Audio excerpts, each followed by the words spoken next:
سنگ دل دوستو، یہ کہانی ایک سنگ دل باپ کی ہے جو اپنی بیٹیوں کی نسبت اپنے بیٹوں سے زیادہ پیار کرتا تھا۔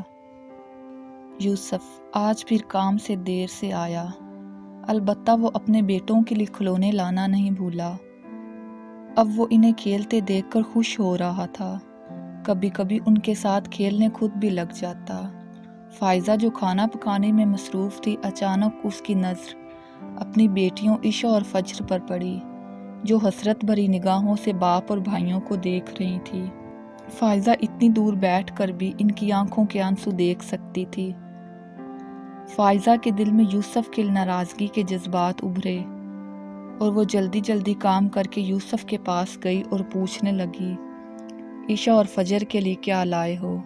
یوسف نے حیرانی سے فائزہ کی طرف دیکھا اور کہنے لگا، میں ان کے لیے کیا لاتا، راستے میں مجھے نہال اور بلال کے کھلونے نظر آئے تو میں نے ان کے لیے خرید لیے۔ یہ سن کر فائزہ کو بہت غصہ آیا اور ان دونوں کی لڑائی ہو گئی۔ ہر دفعہ یوں ہی ہوتا تھا کہ یوسف نہال اور بلال کے لیے ضرور کچھ نہ کچھ چیز لاتا، مگر بیٹیوں کے لیے شاذ و نادر ہی کوئی چیزیں لاتا تھا۔ فائزہ کو اب یقین ہوتا جا رہا تھا کہ یوسف بیٹیوں کی نسبت بیٹوں سے زیادہ پیار کرتا ہے اور عشا اور فجر باپ کے پیار کو بھی ترستی ہیں۔ یہ سوچ فائزہ کے دل و دماغ پر اس طرح حاوی ہوئی کہ اس کے دل میں نہال اور بلال کے لیے شدید نفرت پیدا ہونے لگی۔ وہ بلال اور نہال سے نفرت کا اظہار کرنے لگی تھی، لیکن یوسف کی وجہ سے چپ ہو جاتی۔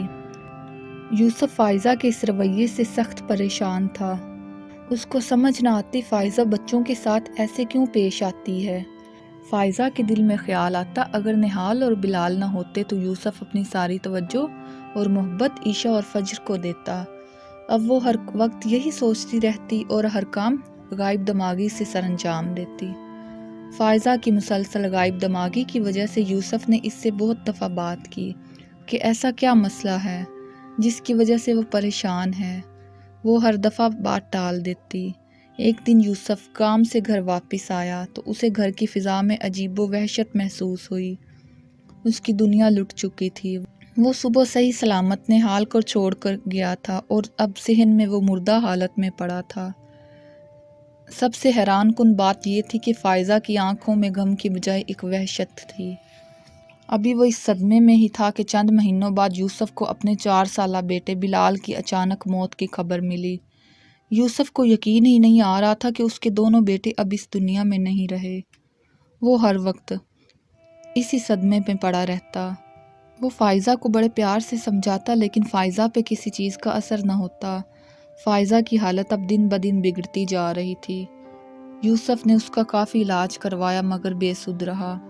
یوسف نے کچھ عرصے کے لیے گھر سے کہیں دور جانے کا پروگرام بنایا تاکہ فائزہ کو جلد از جلد اس صدمے سے باہر نکالا جا سکے، لیکن فائزہ کی صحت پر کوئی خاطر خواہ اثر نہ ہوا۔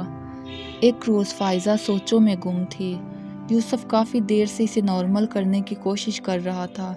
اچانک وہ پوچھنے لگی، کیا تم اپنے بیٹوں سے بہت پیار کرتے تھے؟ ہاں، میں اپنے بچوں سے بہت پیار کرتا ہوں، مگر تم یہ کیوں پوچھ رہی ہو؟ اگر تمہیں پتہ چلے کہ تمہارے بچوں کو کسی نے قتل کیا ہے تو تم کیا کرو گے؟